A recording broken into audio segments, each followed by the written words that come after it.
O tema de hoje é declaração do imposto de renda. Recebo Francisco Barros, da FB Contabilidade. A gente fala desse tema já já.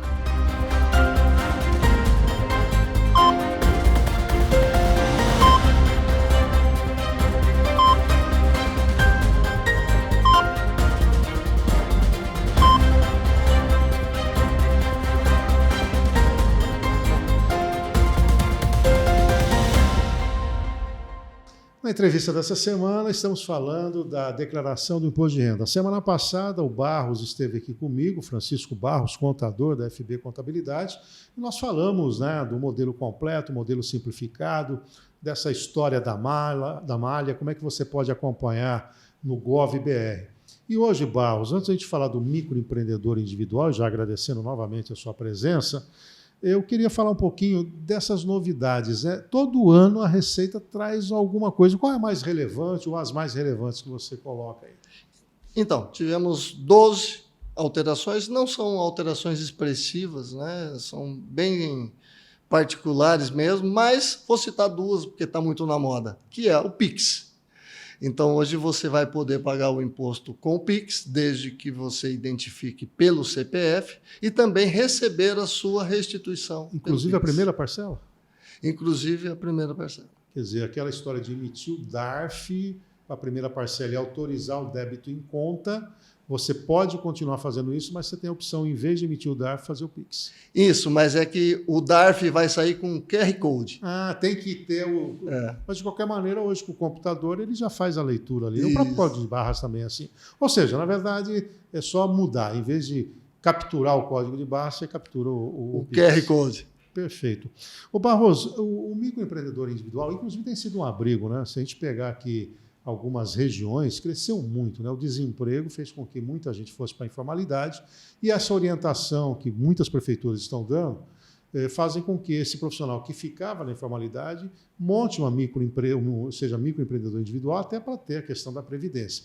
Só que ele mistura um pouco a pessoa física com a jurídica, ele vai pegando o dinheiro daqui, emite uma nota a colar. Como é que ele organiza essa história e como é que ele faz a declaração do imposto de renda dele? Perfeito. Essa informação é importantíssima, porque o microempreendedor, a mídia diz o seguinte, e o governo principalmente, que ele não precisa de contador, não precisa de contabilidade. E é bem verdade que se ele fizer tudo certinho, não precisa mesmo. Mas é muito difícil para qualquer pessoa ter uma atividade principal e ter que se preocupar com outra que não é a dele. Então, por isso, a gente orienta que procure um contador, porque ele vai ser melhor assessorado. E nessa hora do imposto de renda, principalmente, porque o fato dele ser microempreendedor não obriga ele a fazer declaração de imposto de renda. Isso ele não está. O limite anual é de R$81 mil para ser microempreendedor. Exatamente. Então, se eu fiz notas fiscais de R$81 mil, e esse recurso está na pessoa jurídica, está tudo tranquilo. Quando começa o problema? Quando começa o problema é quando ele passa isso para a pessoa física. Então, seria uma distribuição de resultados. Exatamente. Só que a distribuição de resultados, a distribuição de lucro, para que ela ocorra e a Receita Federal aceite como tal, você tem que ter uma escrituração contábil.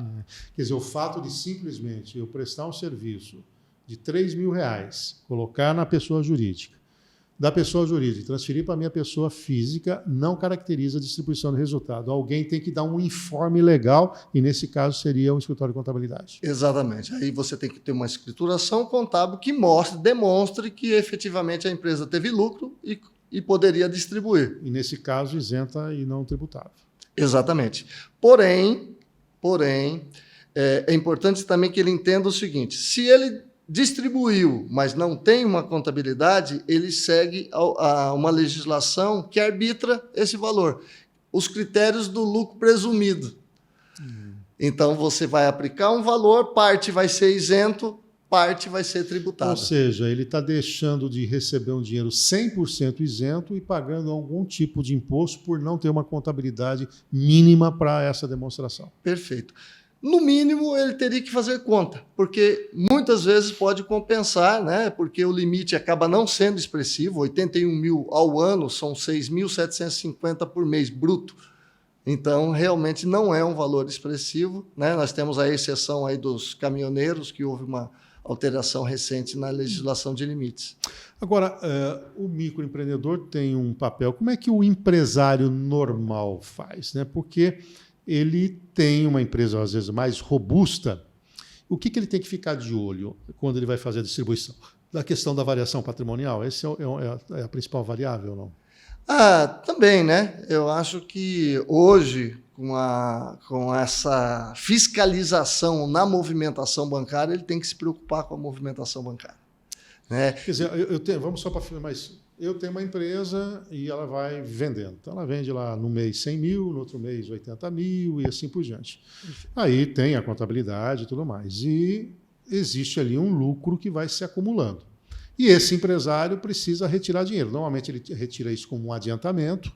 E aí, no fim do ano, tem que sentar com o contador ou no início do ano e falar, olha, eu preciso agora fazer a distribuição de resultado. É nessa hora que ele tem que ter a preocupação de olhar o que foi a movimentação financeira da vida dele e também a questão de aumento, diminuição de patrimônio. É nessa linha? A minha sugestão é diferente. A minha sugestão é que a gente vá fazendo isso mensalmente. Não esperar virar. Não esperar. Até para que você possa fazer um trabalho financeiro na sua vida pessoal. Né? Quando você não tem esse controle, há uma tendência muito grande de ocorrer um descontrole com as suas finanças pessoais e da sua empresa. Então, esse controle mensal, a minha sugestão é esta.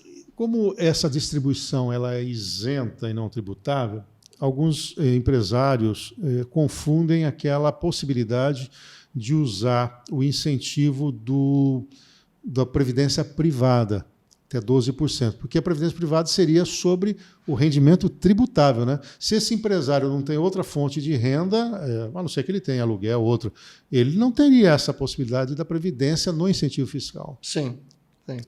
Não teria. E aí, para ele, seria melhor o VGBL, né, que tem uma tributação menor. Né? Exato. Quer dizer, tem gente rasgando dinheiro aí, né? Porque se deposita na previdência privada PGBL, quando ele sacar, ele entra na tabela progressiva, né, do imposto de renda ou regressiva, dependendo do modelo que ele tem. Essa observação sua é fundamental quando a gente pensa o seguinte: a carga tributária no Brasil é alta, de fato é, mas muita gente paga mais impostos por desconhecimento, seja na pessoa física como na pessoa jurídica. Agora, pensando em perspectiva também, não só na questão do empresário, mas do profissional liberal. Quem presta serviço em mais de um local, dificilmente iria para o modelo simplificado, porque o modelo simplificado, qual que é o limite? É 20% da renda bruta, limitado a 16 mil. Isso, 16 mil e uns quebradinhos. Quanto está dando aí? Vamos lá pegar a colinha. 16.754,34. Se eu tive uma renda de 100 mil reais num ano tributável, eu poderia usar 20%, mas como dá 20 mil, é mais do que 16.700, você acabou falando, então eu iria ficar nesse limite. Se eu tiver despesa maior que isso, aí já vale a pena por completo. Com certeza, com certeza. Nesse caso, principalmente o profissional liberal, o tal do carnê-leão é fundamental, é necessário, é obrigatório? Como é que é isso? Sim. O carnê-leão, desde que você tenha recebimentos de pessoas físicas que exceda a tabela do imposto de renda, ele é obrigado, o carnê-leão. Né? E um detalhe importante que às vezes acontece, o autônomo não se preocupa com a previdência. E aí ele faz a declaração de imposto de renda, declara o rendimento, presta contas referente ao imposto de renda, mas esquece da previdência. E aí ele contribui para a previdência sobre uma base e para a Receita Federal como imposto de renda sobre outra. E isso está tendo muita malha em cima disso. Quer dizer, uma atenção redobrada. E quanto mais patrimônio, mais renda, mais ainda necessário uma orientação técnica, né? Com certeza. Porque é planejamento tributário. E aí a gente volta naquilo de pagar a mais. Se ele fizer um livro caixa bem feito, documentado, com certeza ele vai diminuir a carga tributária. Porque no livro caixa você pode colocar também as despesas que você teve para prestar esse serviço. Né? Exatamente. Aí você consegue ali ter, vamos dizer, de um recibo que você deu lá de R$300, deduzir o valor agregado para prestar isso, em vez de tributar os 300, tributa um valor menor. Na verdade, vai fazer algo justo, pagar aquilo que é devido. Mas, para isso, ele tem que se organizar e ter a documentação para provar essas despesas. Bom, Barros, para quem está nos acompanhando e quiser a orientação profissional do seu escritório, passa aí o seu contato, o seu WhatsApp. Perfeito. 14 99125 9587. Muito bem, Francisco Barros volta a semana que vem comigo para a gente falar mais da declaração do imposto de renda. O tempo está se esgotando, hein? Temos poucos dias aqui de maio e a gente vai trazer novas dicas do imposto de renda para você. A gente se encontra na próxima semana. Até lá.